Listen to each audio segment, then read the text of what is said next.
讲到其他的消息呢，第32例非法外籍看护，敢会变成咱台湾防疫这个破空这个漏洞？中央流行疫情指挥中心昨公布，伊2月16到19日行踪，因为伊去过所在真济，包括人真济，捷运站、台北车头、邦桥车头等等所在，佫坐过3重客运，相关的公司拢已经针对列车啦、车头进行消毒。3重客运呢，佫要求这接触过外籍看护的人命司机，爱自主健康管理14天，伫厝的休这个有薪假，也就是有薪水的假期，要确保人客安全。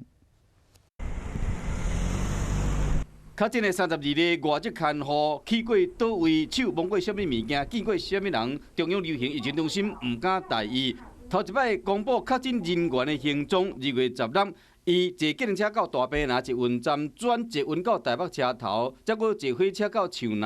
后来坐3重客运38号公车到东成公园，17坐公车、火车、捷运，并还到龙山寺附近去踅街。后来佫坐一轮到台北车头，住伫附近的旅馆。18有坐火车到树林车头，有佫坐公车。这段时间有去买物件，再佫坐火车到邦桥车头，陪朋友去高铁站了，再坐火车转客运转去。19坐南西38号公车到树林了后，转火车到台北车头，再佫转捷运到景安站。最后是坐计程车到平照顾新头家，这行程接触人数难以掌握。3重客运为了防疫，车辆进行消毒，6个载过外籍看护的驾驶，拢放有薪假伫厝内自主健康管理14天。他就在家来做自主管理，由公司给予有薪假，那请他们安心的在家休息。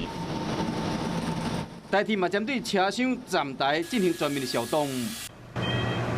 台北市环保局嘛针对龙山寺附近进行消毒，提醒这4天有甲外籍看护路线停态的民众，要做好自我健康管理。一旦有发烧无爽快，爱卡1922的专线，挂喙暗去就医。